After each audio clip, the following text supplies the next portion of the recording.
enabling, show screen, and off we go. Okay, so welcome again, everybody. I'll hand you over to Mr. Tom Williams. Tom, you ready? Yes, thank you, Peter. I'm always ready, hopefully. Nice to be here. Nice to talk to you as usual. We all enjoy these sessions Friday at 5:30. We find it entertaining for ourselves, and we hope, you know, what I tell you is entertaining and educational, and hopefully reasonably accurate. There's no question about it. Markets move on supply and demand. That's all you've got to keep in mind. It's supply and demand from professional money, professional players. These are guys and ladies that will trade 40, 50,000 contracts. And that's why you get this huge variation in the volume or activity at the bottom of the screen. That's the reason. And we can see them coming into the market with high volume on down bars. We have a term for that. We try to call it stopping volume. That stopping volume it's like relatives, you know. They all fall the same. They're doing the same thing, but they may look slightly different. But they're all on down bars, usually very high volume. And then we're looking for testing of that before we get any up move. When we talk here about these charts, what we're really talking about is scalping opportunities. That is, we don't want to be in the market for very long. We just want to take off a few $100 or $1,000 here and there and say thank you very much. There's so many different ways to trade this market. You know, you can trade on options and all sorts of things going on. So we can't really cover anything, but what we want you to do, or I certainly want you to do, is to learn to recognize the basic principles of supply and demand. And then, in time, your skill as a trader will take advantage of that information and you develop into a fantastic trader. It's not easy trading. If it was easy, everybody would be doing it. This is the way the market works. The professional money, as I keep saying, they're a devious lot. They're not there to help you. They're there to wrong foot you, and which they're pretty good at it. That's why most people have difficulty in making money from these charts like this. Excuse me. Anyway, we've had quite a down move in the general index. I think last Sunday, I can't fully remember, I do a newsletter, and I think I said expected to chop sideways. I can't remember word for word what I told Rita. She types it out. She's fantastic at typing these things out. But I think I said it looks as if it's trying to accumulate, which it looks as if it has been during the last 4 or 5 trading days. Now on the screen, remember we're looking at scalping opportunities, right? If you want to trade your pensions and all that, I'm afraid you're going to have to talk to Philip Friston more, because he's a fund manager and that's what he specializes in. But we have up on the screen a 7-minute, Peter, a 7-minute chart of the S&P 500 future. Yeah, a quick question came in. What's the point of having 7-minute charts, says Tina? Well, what's the point of having any minute chart? What do you want, a 5-minute, 10-minute, 3-minute, 5-minute? You name it, we can give it you. And you can read all these charts. Just because I've got a 7 minute up doesn't mean to say that that's the ultimate thing. You need to check your favorite time frames, because the nature of these moves, don't forget you're dealing with a computer that's just following sets of instructions on what you've instructed the programmer to put into it.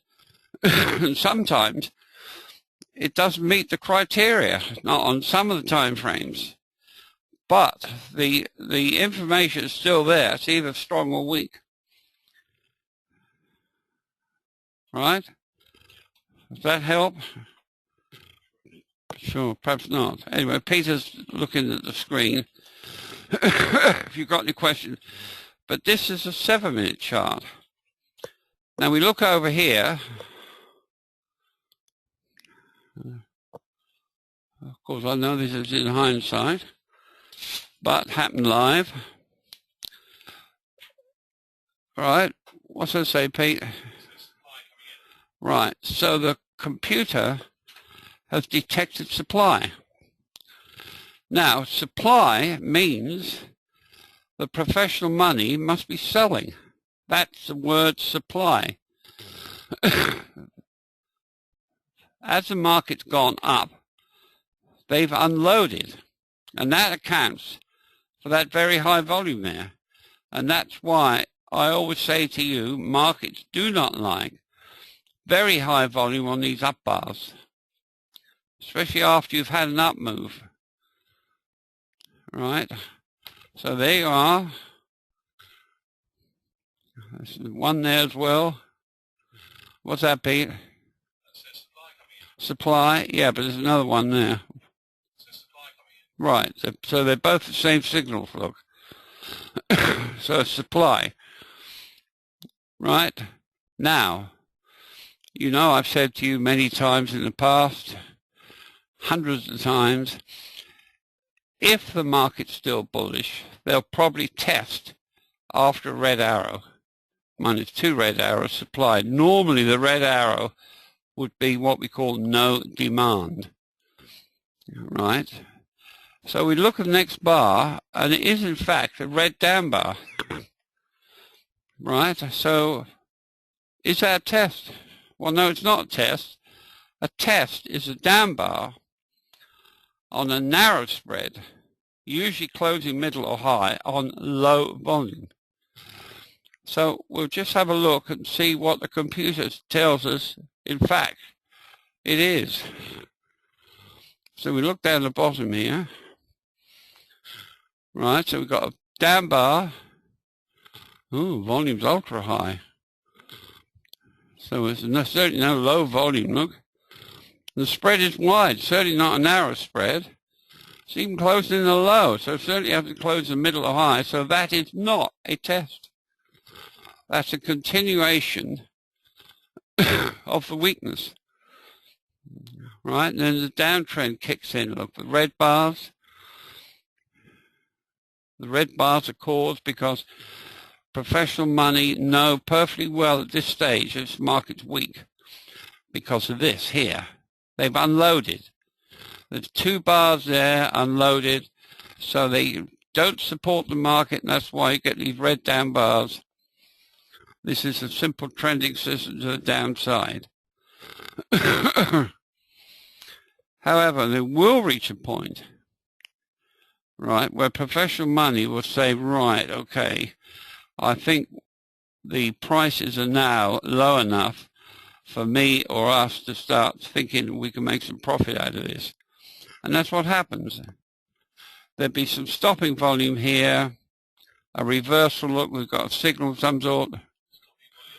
Stopping volume, right, computer agrees with us, right, but you know that this is only the start of a phase. The market can't sort of suddenly do this and then suddenly go up to heaven. It has to build what we call a cause. Excuse me. And then a cause means it's got a whipsaw sideways, right, varying degrees of intensity. And During that time, they're buying, and they note they will not go up until the supply has disappeared, if any. So up it goes, fair enough. Look, if you look at different time frames, there'll be no demand on these these blue up bars. Right. Now there's a no demand bar. So actually we look at the next bar, look. After that red arrow. And what the computer tells us we've got here. Bar is down, yeah, we can see that. Oh, volume's low now. Oh, yeah. Spread's average, yeah, well, don't forget these tests, like bars, have lots of relatives. They close it low, but the main thing is that the volume is low, look. All right? That means there's no selling pressure in the market at that moment. And we can see that we've got this spread in the background here. We've got the high volume. It's arched over a little bit, look. Right. It's not really a classic test, I must agree with you. But it is a red down bar with no selling pressure. A sharp reversal, blue up bar, that's really a gotcha bar. They don't want you riding this, winners. So the idea of a huge widespread up when they know definitely there's strength there, it tends to put traders off because people don't like buying at a higher price today that they could have bought on the previous bar at a lower price. It's just the way human beings are. Not all of them, but a lot of them. And that's why they do it. So it's a widespread up, tends to put people off. And they say, oh, I missed that. That's what they want. They want you to miss it. Now, there is admittedly a red arrow, but there's no testing going on. And up we go. This here looks decidedly dodgy or weak, doesn't it? Looks like an up thrust.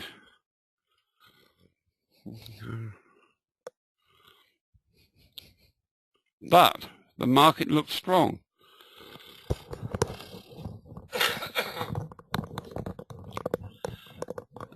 Right, what's that? You put 20. Oh, yeah.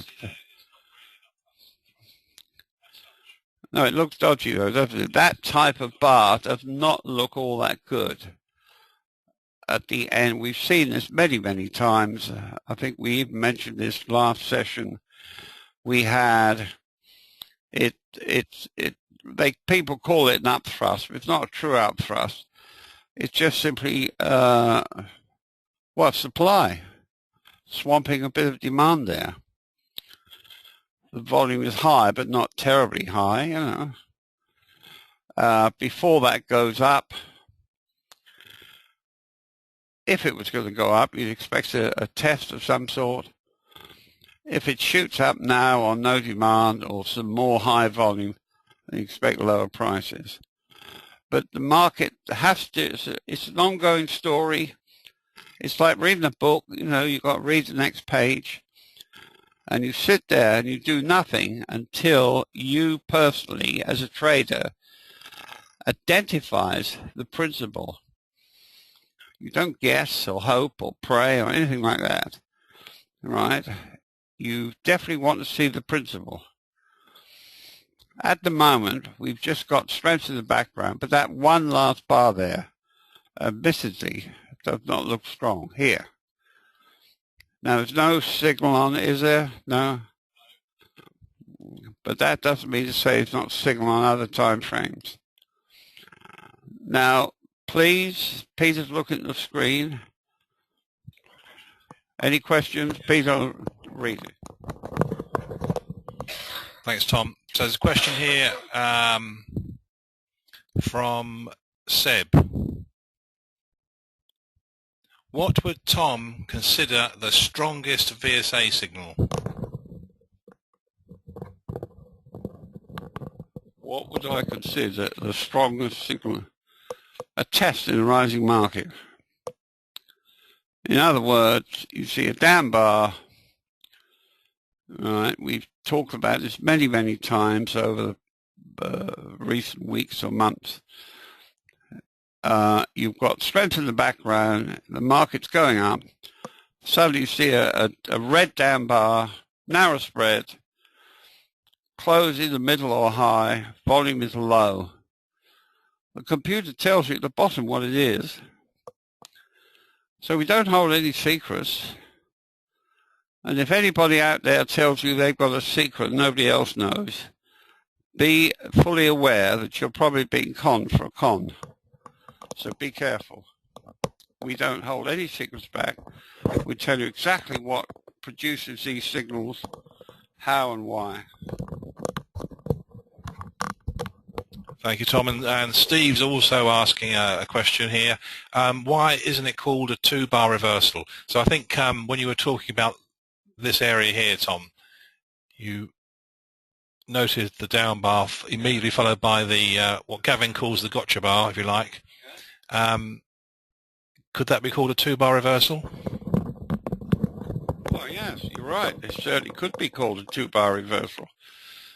The trouble with these signs of strength, well, not trouble, but they have lots of relatives. They don't all come in looking the same. And the reason is, of course, human beings, professionals, are trading these things.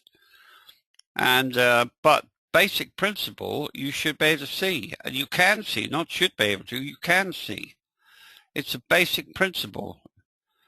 You don't nail yourself down to some rule that says, oh, I didn't say bottom reversal, so I ignored it. You have to learn to recognize these principles as they appear.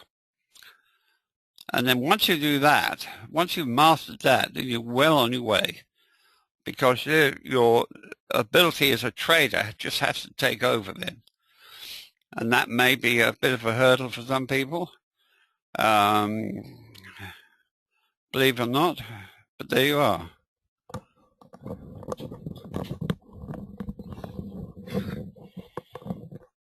Okay, folks, let's see what other questions have come in here.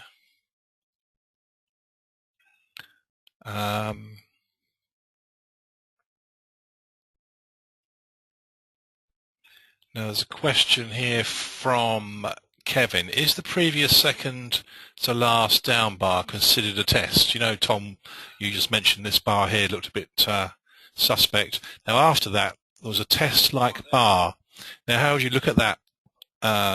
Is it a test, first of all, and what does it mean in the context of where it is? Well, we've certainly got red down bar, and it, matter of fact, it's quite a good observation, because it could very well be a test, testing that supply on that bar. So we've got the cursor on it. So we've got a down bar, yes. Hey? Has it moved? Sorry, it's updating live. That it? Yeah, so it looks like a test, doesn't it? Certainly looks like a test. As a matter of fact, that's a good observation. Good on you. Down bar, volume low, spread narrow, close. That is a test. That is a test. Now, the thing is that if, right, this is a weak bar, professional would have seen that. And it looks as if they tested it here. And there is little or no supply present. Right now, the market should basically respond up on that. Now, the thing is, if what you expect to happen doesn't happen, then surely that's telling you some information as well. And when you come to think about it, you would expect higher prices, but mind, this is an unpleasant looking bar here. This one. Especially look at that high volume. It's unpleasant looking. There's definitely weakness there. None of that. Look how it closed in the middle. There's definitely supply there. Now, okay, they have a test. Not lots happening. Not a lot of pressure on that market. although it hasn't responded as we'd like to see by shooting up. If this was going to be bullish, right, you would expect to see possibly another test. But that's quite right, there's a test. But don't forget, if you see a principle appear like that test there, that is a test. Don't forget this is an unpleasant looking bar on the before it though. It's very unpleasant looking. Look at that terrific high volume. That's supply. And look how it closed in the middle, look. That's supply. They tested not a lot of supply here, look. But they're a bit nervous now. Yes, it'd be, yeah, no demand probably. You're quite right, look. Now, we just have to let the story unfold. They're telling us a story. It's like reading Braille. This is a language they're talking to you. Yeah, so if it was me looking at that test, I must admit personally I would look at that previous bar, as Tom has pointed out, the one with a high volume, and I would say to myself, this is through experience as well, bitter experience actually sometimes, I'd say, well, I'm not going long after that. I mean, it might go up, but the point is, because that's there, it's a sign of weakness, and relatively speaking, because of the volume, it's a serious sign of weakness in a sense, for the time being, not overall. So that's why I wouldn't go long. And if I'm wrong, I'm wrong. I'd rather do that than go in the market and then regret it later on. It's happened too many times. So there you are. So what other questions have we got here? Rita's just turned up, everyone. So this is from Winston. You told us that a gap up with narrow spread on high, ultra high volume is serious sign of weakness. What signs should we look for on a down gap that should show us sign of strength or even sign of weakness? So on the down direction. Well, you're quite right. If you ever see an up bar, right, and it gaps up and the spread is narrow, right, and the volume is very high, you can bet your bottom dollar that's what we call the end of a rising market. And it's a pretty, well, it is telling you loud and clear, watch out, boys and girls. This is a very, very weak market now. Professionals have unloaded a tremendous amount of their holdings here. If they're not interested in the upside, the market's not going anywhere.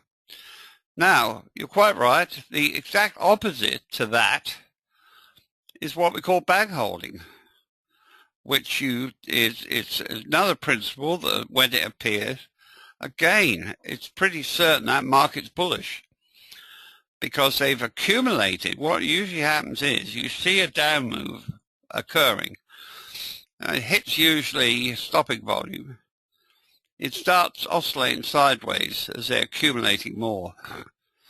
Then some sort of bad news is dug up, found, created, whatever.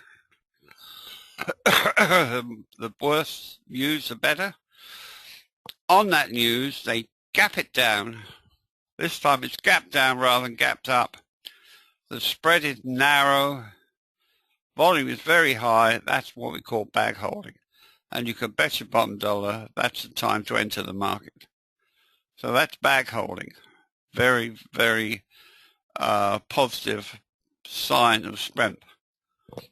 All you're doing, you're looking at supply and demand. You're looking at the professional money that are trading thousands of contracts. Okay, thank you, Tom. Alan is asking, why use a 7-minute chart? That was the very same question that was asked earlier by Tina. And if you want to review the recording near the beginning, you'll hear the answer. But essentially, the answer is you could use any time frame because the principles still apply, whether it's a 5-minute, 7-minute, 60-minute, or what have you. So, in a way, it's kind of arbitrary in a sense. Leslie is saying, So you see the ES as being strong, question mark. Sorry, I got in late. So Tom, I can't remember whether he said anything about the market being strong or weak, but don't forget with the scalping on this lower time frame that the market may be strong at some point and then it becomes weak at some point, possibly. So when Tom's talking about the market being strong or weak at a particular time, do bear in mind which time frame he's looking at and the full context. So the answer is the market strong, Tom? What's your answer? Well, if you're scalping right at this moment, you would hesitate to be long. You might even have shorted it on that nasty looking bar to the left on its chart, despite there's a test after it. But that test means there's not a lot of selling pressure on its market. And overall, I think this market could easily, you could easily see higher prices. But not right this second, I wouldn't have thought.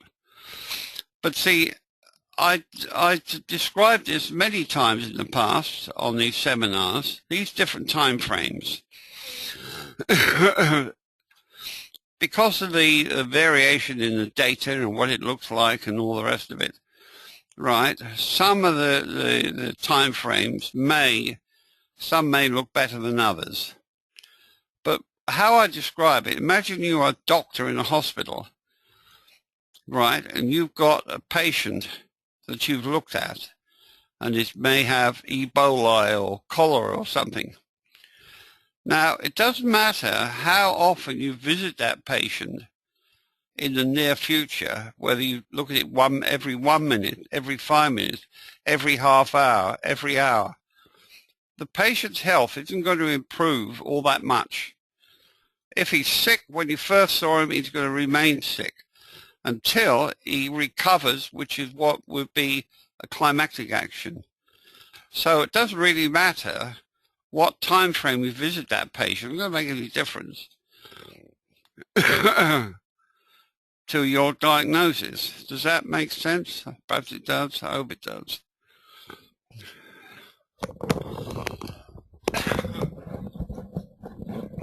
Okay, so there's a question coming from Jay about this very bar that we've looked at, the up bar with the higher volume closing in the middle. And the question is, isn't that an absorption bar as opposed to a weak bar? There is a prior top at that level. Well, it can't be absorption, can it? How could it be absorption when it closed in the middle? If that was absorption volume, then the bar closes on the high and the next bar's up. And then you might say, right, that high volume is probably absorption. But it's nothing like an absorption volume bar. It's almost like night and day. It's completely different. So don't fall into this trap, for God's sake. That when you've seen an up move, like we have on that chart, right? It's only 7 minutes, but it's gone up. It's topped out. We saw, I think we mentioned this last week. Was it a daily chart or something or other? We were talking about it. When you see those telegraph poles stuck up on the hill like that, that is weakness. That's nothing to do with absorption volume. Absorption volume is a widespread up, closing near the high, next bar's up as it pushes through an old top to the left. Well, it certainly hasn't pushed through anything, has it? Because there's supply there. The computer's done all the work for you. It's telling you, look, ignore the signals at your peril. That's what I always say to Gavin.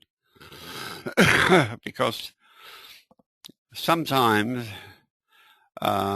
you get, well, even Gavin, I know, and people, they've said, oh, I don't need the signals too much. Of course you need the signals because you're a human being and you can't trust human beings all the time. They may think they're clever, but they're misled, very easily misled by all sorts of information. You may not even be aware of the information, but it's all pouring in from various places around you. and you tend to get these, what they call gut feelings. You can bet your bottom dollar your gut feelings are going to be wrong. That's how the markets work.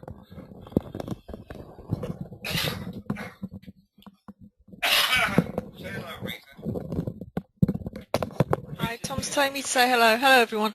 I'm going to pick up from Leslie says, I noticed by watching time and sales, they appear to be keeping price in a range while buying on down moves. Sorry, I meant on the daily.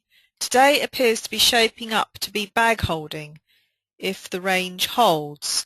Very high volume today on the ES. Right, so we could check that out. Look at the daily chart.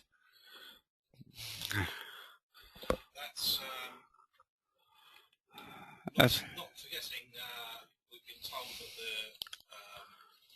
volume can be a bit dodgy sometimes daily, but anyway, that's what we've got. Well, my experience is because VSA uses relative volume, it doesn't rely or ask for dead accurate information. You could be millions off and still work because it's relative to the previous volume. And the same with the price spreads. And that's why VSA gets away with a hell of a lot of misinformation. Now, how's that gap down? It looks a bit, if more, that could easily be a springboard rather than a bag holding. What I'd like to see, if that was bag holding with a clear gap down here, and the news is horrendous, you know, the Russians have landed, something's happened, right? Then the Martians have landed, Peter says. Right, so that's it. Now, if the volume's very high, then it would be back holding. But this, to me, it doesn't look like it's even gapped down. Not on this chart. But that could easily be a springboard. In other words, a down move, kept stops, mislead as many people as possible before an up move. Because this all through here looks strong to me. Of course, that isn't strong, but we're expecting that. There is a down bar there. The volume is still high. Right, so it's not looking all terribly rosy at the moment, but to me it looks stronger than weaker. That's about all I can say to that at the moment. You can draw trend lines on that. Peter, could you draw a trend line? First two highs, first low, perhaps.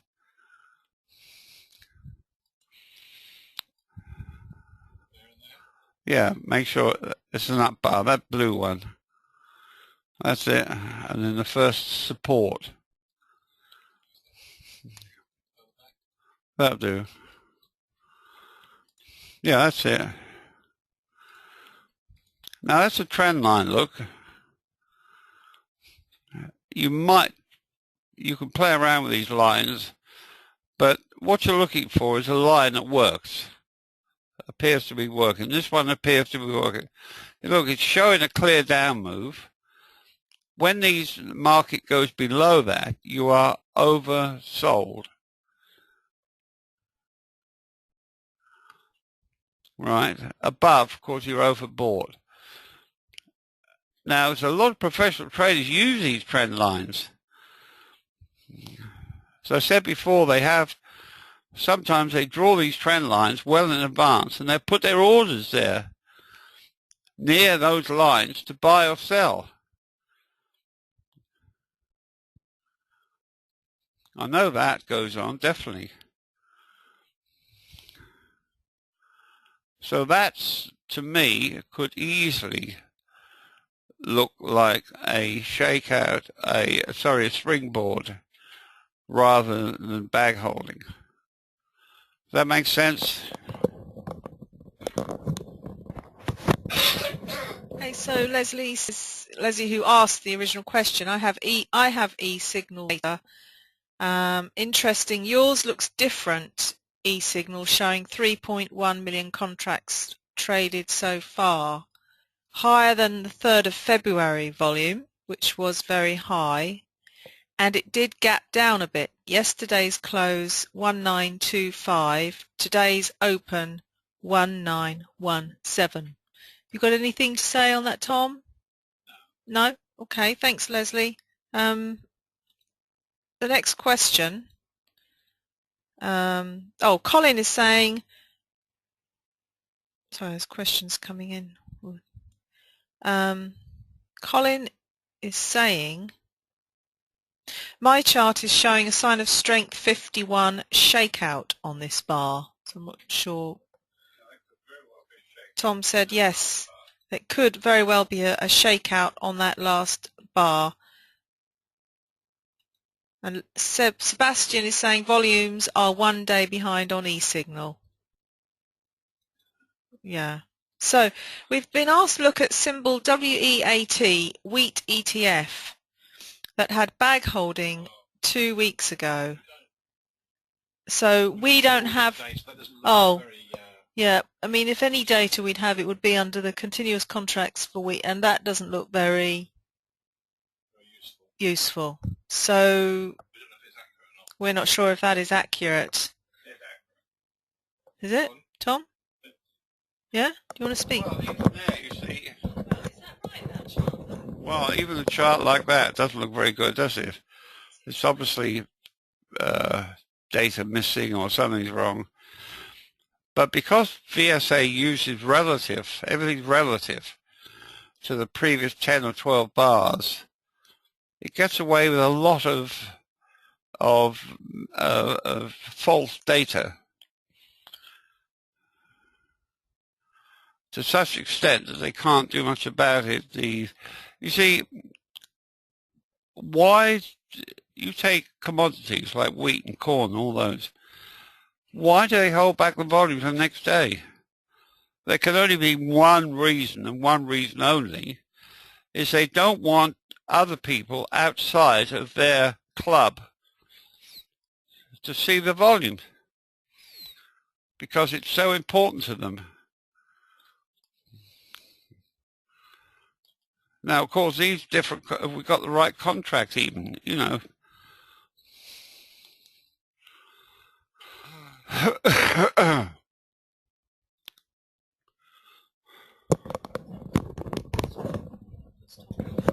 Yes, Ramaya, I hope I pronounced that right. I said we don't have that data, that particular ETF. We don't have the data or any ETF data. So we thought we'd find wheat and look at that. Right.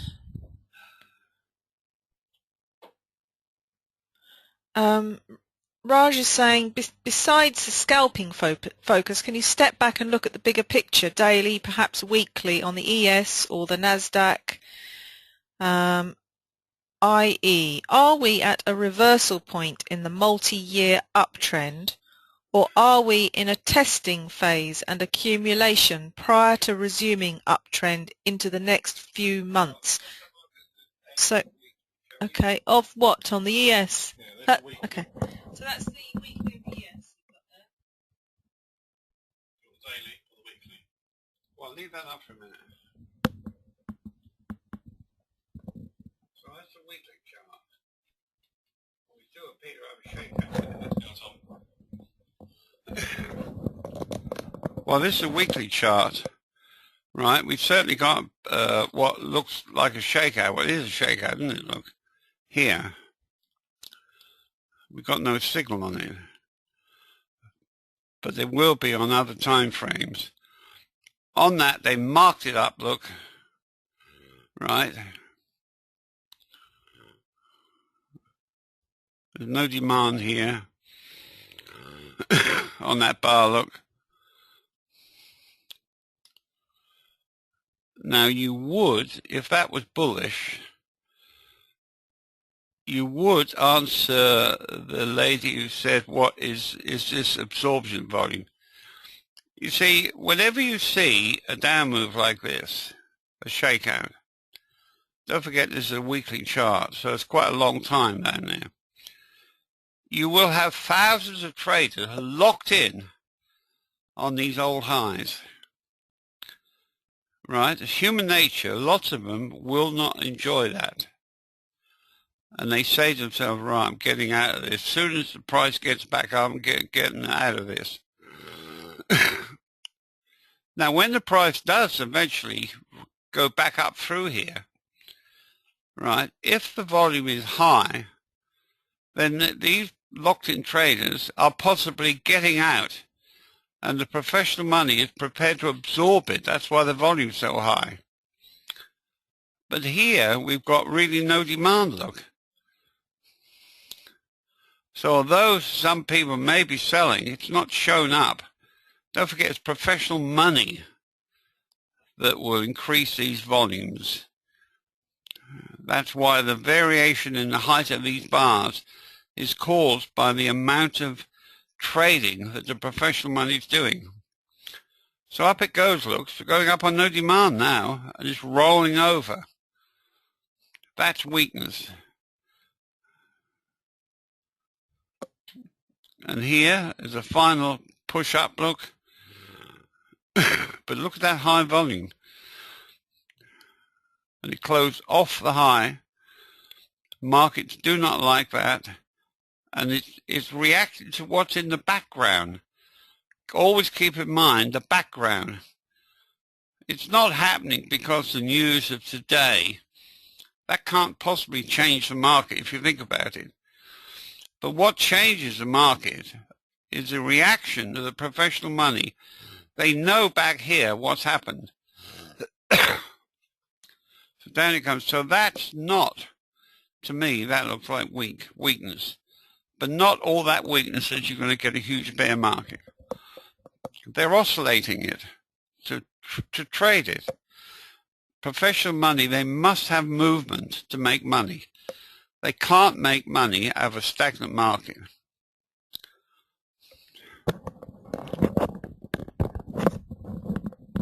Talking of professional money, I was watching a film the other night called The Wolf of Wall Street, I think it was called, with, is it Brad Pitt or someone in it?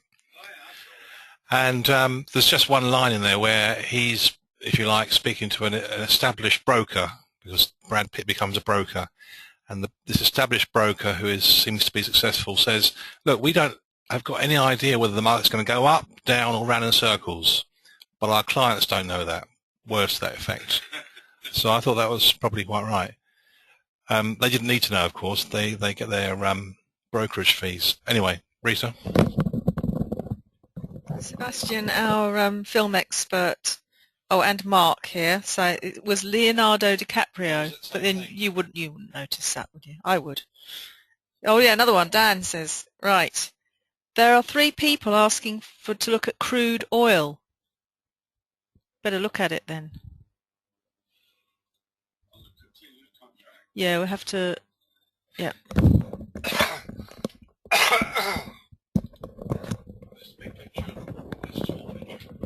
Right, keep that one up. The crude oil. Right. Well, it hit the lower trend line. Right. It's hit this, and there is a certain amount of support there. And that's what brought these sort of signals in, look. Right. Now, okay, now we note the previous bar, look. Right, it hasn't come up with narrow because next bar's down, but note how the spread is narrow. And look how fairly high the volume is. And look how it closed the middle. And look how it's on the trend line. That has to be support coming in. I mean, what else can cause it to go down on a narrow spread, something supporting the lower end of the market? What else can cause it to close in the middle? Right? And what else is it but that high volume? Look, the professional money have stepped in and they're supporting that at the moment. but it's a commodity, so they decide, right, they're going to have a shakeout of some sort. And that to me looks like a shakeout. It's not going to go to heaven at the moment, but you would certainly think or expect that to hold or even go up somewhat. But look at that trend. It's obviously trending down. I mean, we've got a top reversal right at the top. Trap up move. Well, that's the top reversal. Right, these blue bars. That's supply, look. No demand. Now, if you're going to trade commodities, now the syndicate I was with for 15 years, they wouldn't touch commodities. They were too dangerous for them even. So you have to tread very, very carefully with commodities. But if you see a principle, which you will do with commodities, then you can obviously, I believe you can trade options now on them. So that's a very safe bet, look. If you had an option now for a call option, you'd expect that to go up. But not up to the moon, just up.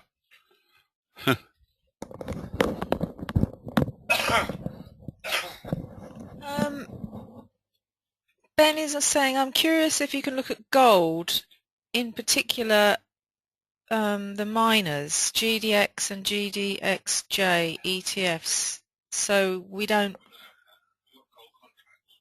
Oh, did you... Hang on.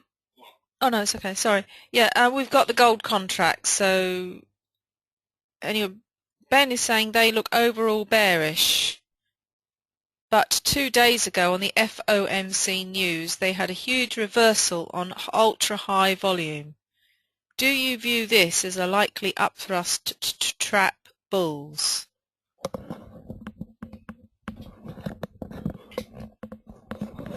Well, I don't follow gold all that much, but it's obviously in a downtrend.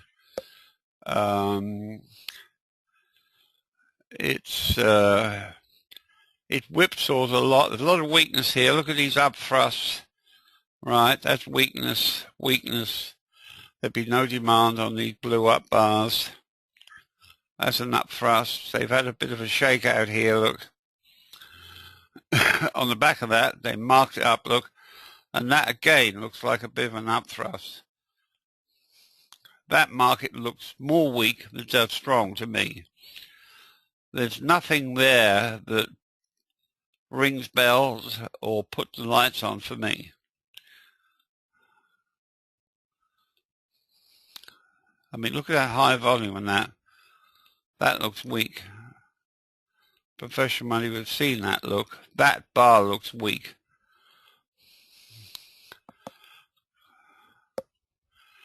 The trouble with gold is there's so many amateurs in there, they can whipsaw that market around something terrible.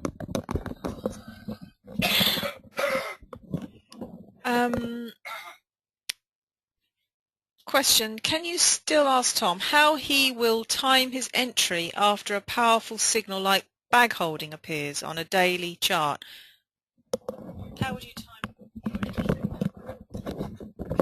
Well, I'm not that sophisticated. If I see bag holding, I'm in there. I don't mess around with anything. I don't need other criteria or want it. If I see bag holding, I'm in. And that's really all I can say.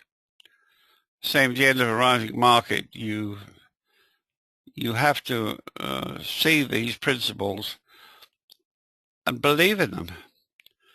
It's no good waiting and saying, oh yeah, I wonder, I think I'll hang on and see what happens. That's what they want you to do.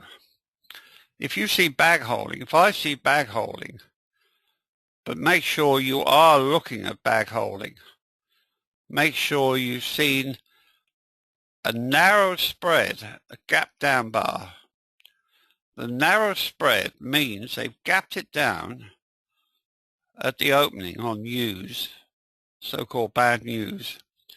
The narrow spread is caused because they've put a floor under the lower end of the bar by buying everything that comes in. Right, the volume is high, but you've got strength in the background. That's the key. Then it's bag holding. Then you can virtually almost guarantee it's going to go up. But even then, you know, if you're a scalper, you have to follow it carefully. Does that make sense?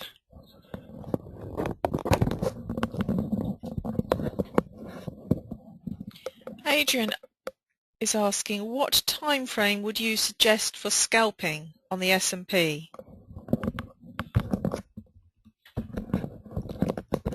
Well, you've got all these different time frames. This is a 7 minute, isn't it? Well, put a different time frame up. That's 7 minutes. There's 5 minutes. Well, say 5 minute, look. The information is there.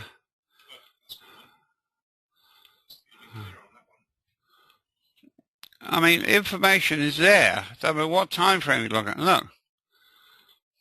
What's that say, Pete? Supply, right. Now, this is no demand, look. Now, why is that no demand? Why? The question is very, very obvious. If you're a professional player, you know fully well that this is weakness. You may have unloaded your own holdings there. So when the market makers mark it up to test the market, try to get some people position wrong, you're not going to participate, and your other professionals aren't, so you get no demand. That confirms that, definitely. So it's the 5 minute chart. So you can read all these things, all these bars, look. No demand, up thrust looking bars, they're all, this is a 5 minute.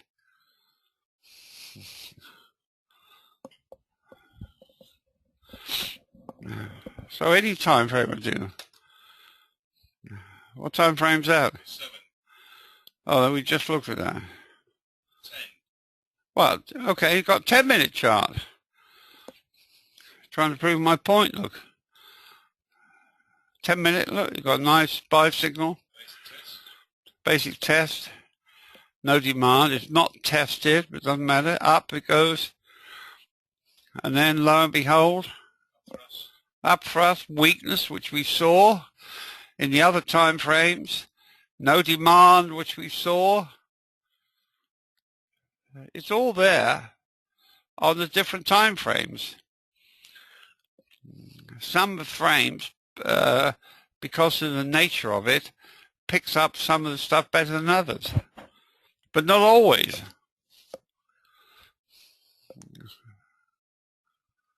But you'll get your head around it, don't worry. Keep plugging away at it. And then once you can master, you do nothing until you see a principle.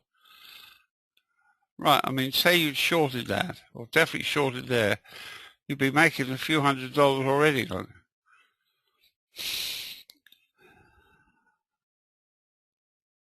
But this is scalping. You know, and these, we can't cover everything. Or perhaps you might get a put option here. Well, certainly one there. The people that seem to make money with options are those traders that don't stay in there too long. Because don't forget, there's a lot of skullduggery with options. They're produced by highly professional people who know what they're doing. It's not done for your benefit. And they say, oh, it's got 6 months to run, or 3 months. Or, ooh, look, I'm making $600 already. If I hang on for 6 months, God knows how much I'll be making. And lo and behold, bang, it expires and it's worth nothing. So, again, that's a skill. You need to specialize.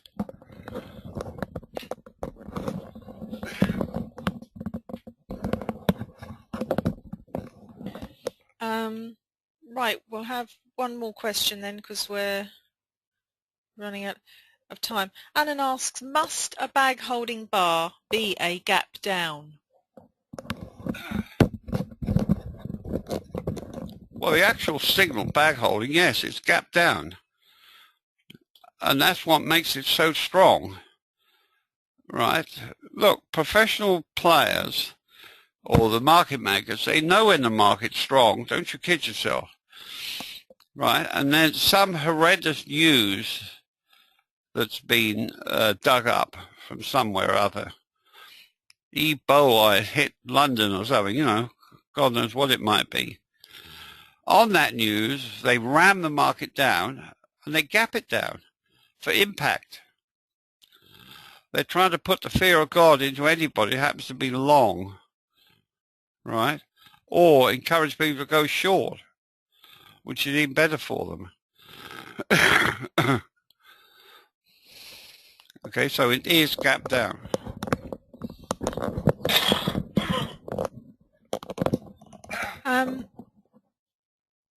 Okay, sorry, we've run out of time. Hang on. Oh, hang on.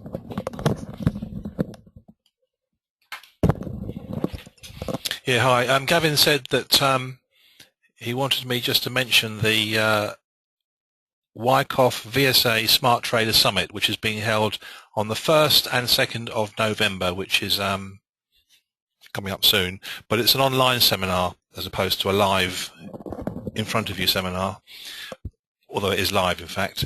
And there's a fair collection of people here to present. There's Tom, there's Gavin, there's Philip Friston, fund manager. There's let's put my glasses on. Rafael Glinicki, professional trader. There's Dr. Gary Dayton, author and Wyckoff expert, and there's Lauren Snedeker, a VSA educator. So if you want to look at what's involved there, if you go to tradeguider.com and then /smart trader, one word, you'll see the beautiful pictures of these people, plus the information about pricing and registration. So more than that I can't tell you, but if you look at the why attend and benefits bit, which I just did earlier, I mean, if you want to be fully immersed in all this stuff, it's worth taking a look. So in my own experience, full immersion, as they say, you get to pick up stuff. So Rita wants to speak. Just a few more questions. Winston is asking, what is AJ Robinson's email? I think he's support@tradeguider.com. Support@tradeguider.com. And also, Peter, can you answer these questions? Lots of people asking about the archives in the VSA Club. Tom's, do you know what's happening about it now? No is a short answer. Someone said there are no videos for Tom. There certainly was. What's happened to them, I don't know. I'll have to have a look. Now, I've kept all the videos we've done over the period of time. So physically, I still have them here or on Tom's computer. So I'll have a look later and see what's there and what's not there. If I think I can upload them again, if it comes down to that, I can do that. There will be some missing because of crashes. Yeah, there will be a few missing recently because of computer crashes. I know that, but certainly, I mean, there were quite a few there in the past. Maybe they've been tidied up. I don't know, but I don't know exactly without looking. But I will look.